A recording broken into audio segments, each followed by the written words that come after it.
Did you know that more than 28% of Americans over 65 now live alone, and that number is climbing faster than at any other time in history? For many families, this sparks worry. Adult children plead, "Mom, don't live by yourself." Neighbors whisper about safety and loneliness. And behind closed doors, countless older women sit in homes that suddenly feel too big, too quiet, and too heavy. Maybe you know that ache yourself: the empty chair at the dinner table, the sound of silence after the TV clicks off, or the fear of a fall with no one nearby. Yet here's the surprising truth. Living alone after 70 doesn't always lead to isolation or decline. For some, it sparks a transformation, one that changes not just their daily life, but their family's perspective forever. In today's story, you'll meet a woman who made the bold decision to embrace independence when everyone expected her to give it up. And what happened next completely rewrote her family's story. Hit like and subscribe, because this might just change how you see living alone after 70. Meet Veronica Vera Linscott, 70, a retired high school counselor from Ohio whose warm presence once filled classrooms with guidance and comfort. She had spent decades listening to teenagers pour out their dreams and fears, yet when her own life shifted, she faced a crossroad she never expected. Vera had a quirky love for vintage teacups, delicate porcelain pieces she found at flea markets and estate sales, each one carrying a story. She often said, "Every teacup is a conversation waiting to happen," though most of them simply gathered dust on shelves, untouched reminders of years gone by. When her husband passed away, the question of what next came crashing in. Her grown children assumed she would choose the predictable path: move in with one of them, give up her independence, and fold herself quietly into their lives. But Vera shocked everyone. With gentle firmness, she insisted on living alone in her own home, in her own rhythm, surrounded by her teacups and memories. Her children worried about her safety, her loneliness, even her judgment. Yet Vera's decision wasn't an act of defiance, it was an act of faith in herself. What no one expected was how her choice would ripple through the family. It didn't divide them, it reshaped them. Living alone didn't mean living cut off. Instead, it opened new doors for connection, respect, and balance between generations. Her choice didn't break her family, it reshaped it in ways no one expected. Step number 1. Reclaiming daily control. When Veronica Vera Linscott, 70, retired high school counselor from Ohio, first closed her front door and stepped into her new chapter of living alone, she expected silence. What she didn't expect was the flood of empowerment that came with it. For years, Vera's life had been marked by compromise. Mealtimes set around her husband's health routines, furniture arranged the way her children thought was safer, and a household rhythm dictated by everyone but her. The very first morning alone, she made herself scrambled eggs at 11 a.m., not because she had to, but because she wanted to. She laughed, saying, "It sounds silly, but I realized I wasn't cooking on someone else's clock anymore." She dragged a chair into her sunroom, not caring that it didn't match the decor, simply because that's where the light made her feel alive. She pulled out her collection of vintage teacups, over 50 of them, and instead of worrying about whether her children thought they were clutter, she arranged them proudly in a display cabinet where she could enjoy them every day. It was in these small, intentional choices that Vera discovered a freedom many older women don't realize is waiting for them. Living alone wasn't about isolation, it was about rediscovering the rhythm of her own life. Experts say that one of the first mental health benefits of independent living after 60 is the restoration of autonomy. Studies from the National Institute on Aging show that seniors who make their own daily decisions report lower levels of stress and higher life satisfaction than those who feel their routines are dictated by others. For Vera, that data became real the moment she realized she no longer needed to justify her choices to anyone, not even something as small as eating dessert before dinner. But Vera also admitted that this freedom came with a pang of guilt at first.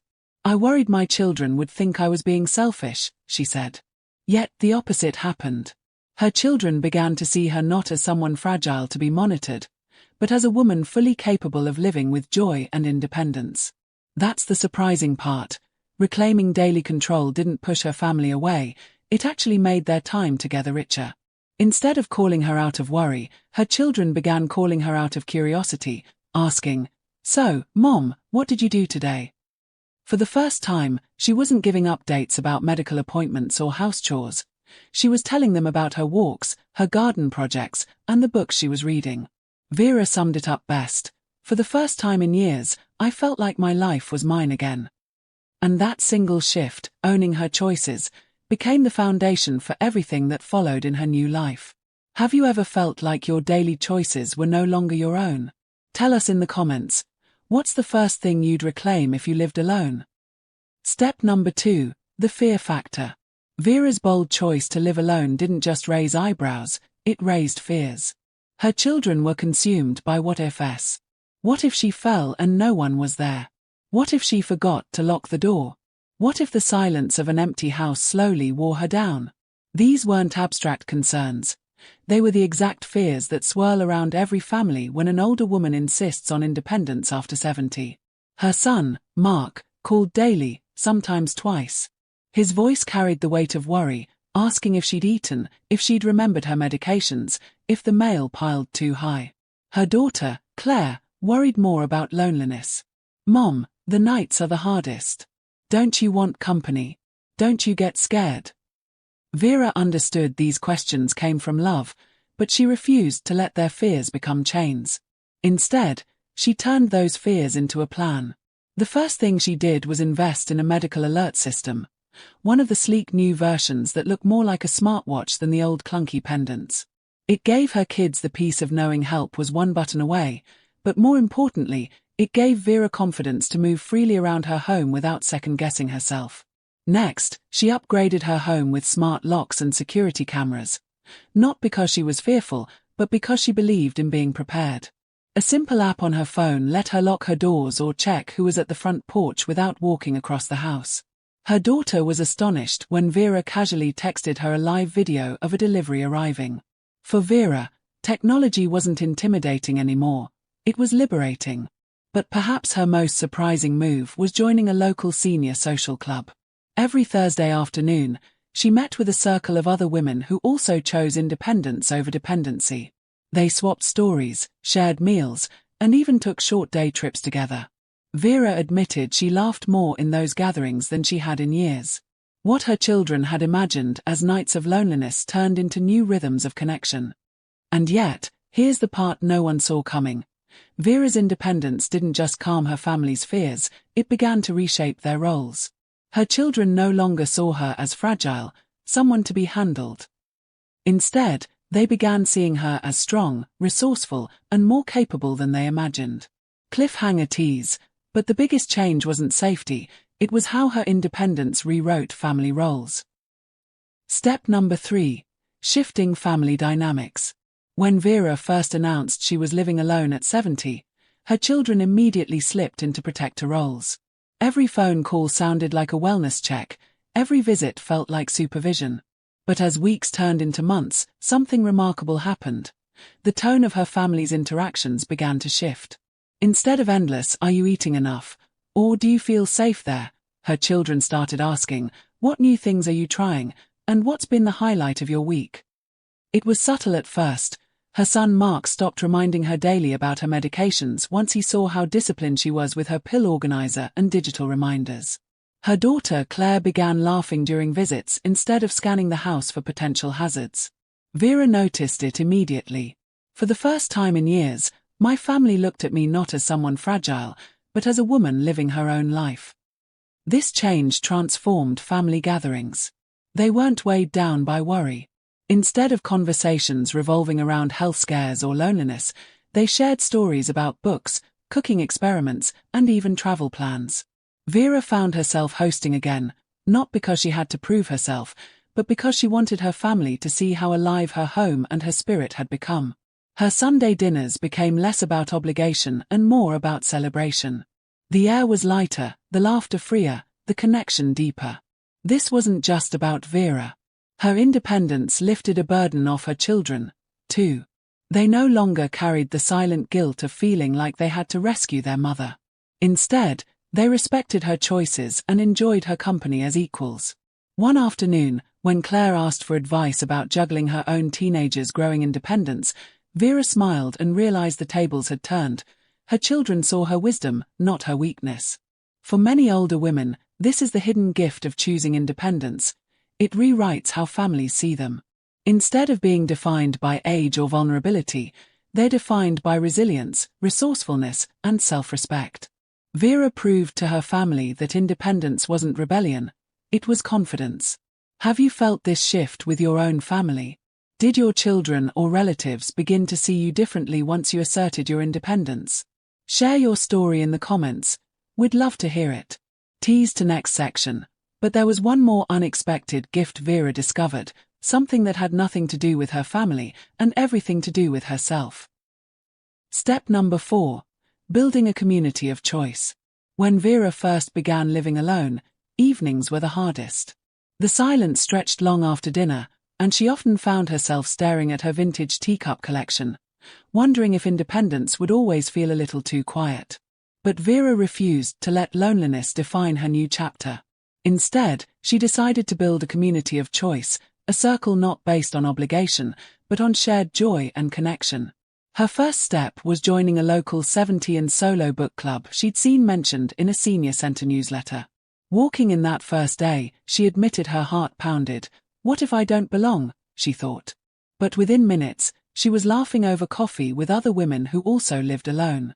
They weren't just talking about books, they were talking about resilience, travel dreams, recipes, and even the funny quirks of their independence. That circle became more than a club, it became her chosen family. From there, Vera leaned into opportunities she had once brushed aside. She joined group outings organized by her library, from museum trips to Saturday farmers market walks. She even attended a community workshop on healthy cooking for seniors, where she picked up tips on quick meals for one. What surprised her most wasn't just the activities, it was the friendships forming around them. She wasn't just filling her calendar, she was filling her heart. The shift was subtle but profound. Before, she waited for family visits to break the loneliness. Now, her calendar had notes like lunch with Carol, book club potluck, or community choir practice. She started to see her life not as something missing pieces, but as something layered with new ones. Vera was honest. Loneliness didn't disappear completely. I still miss my husband. I still have quiet nights, she admitted. But now loneliness doesn't have as much space to grow. Instead of being swallowed by silence, she learned to weave connection into her days in small, intentional ways. Experts often call this the power of chosen families, and seniors across America are proving it's more than a buzzword, it's a lifeline.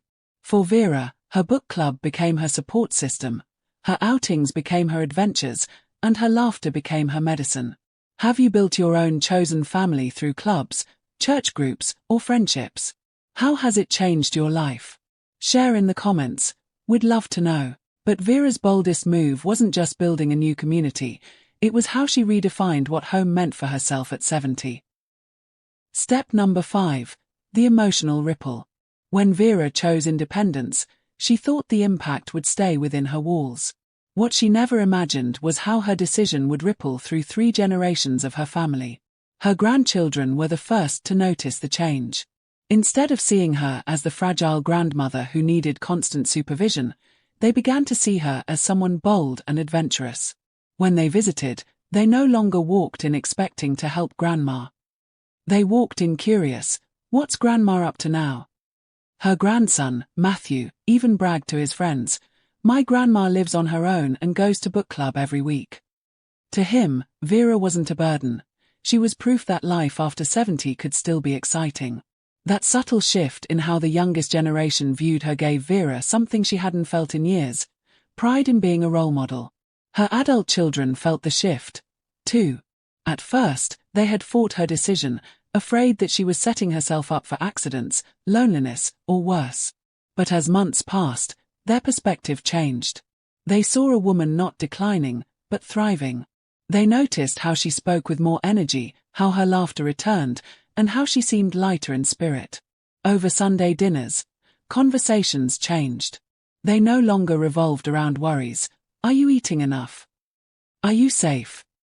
But around stories, the new friend she made at choir practice, the tomatoes she grew in her garden, the joy of arranging her teacups for a tea party with neighbors. Eventually, even her daughter admitted, Mom, You force me to rethink what aging looks like." Instead of picturing retirement as a slow fade into dependency, her children began to see it as a chance to rewrite their own futures. They realized their mother wasn't choosing loneliness, she was choosing freedom, growth, and a redefinition of what family support looked like. Vera's independence didn't distance her family, it brought them closer in an unexpected way. Freed from the constant worry, her children could enjoy her company without the undertone of pity or fear. Instead of calling to check if she'd fallen, they called to ask if she wanted to join them for dinner, or to hear her perspective on their own challenges. She became less of a dependent parent and more of a wise, resilient friend.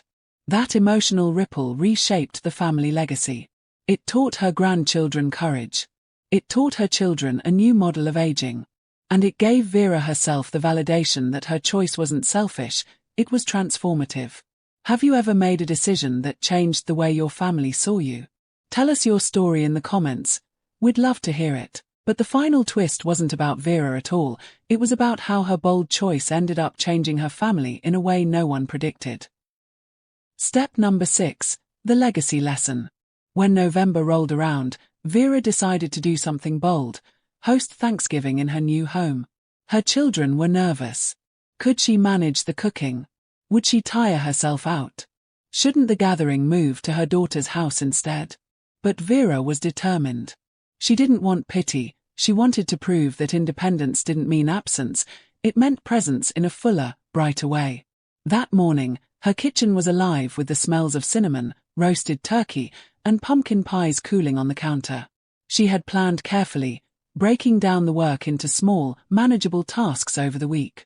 Instead of exhausting herself in one marathon day, she spread the effort out, chopping vegetables on Tuesday, baking pies on Wednesday, setting the table Thursday morning.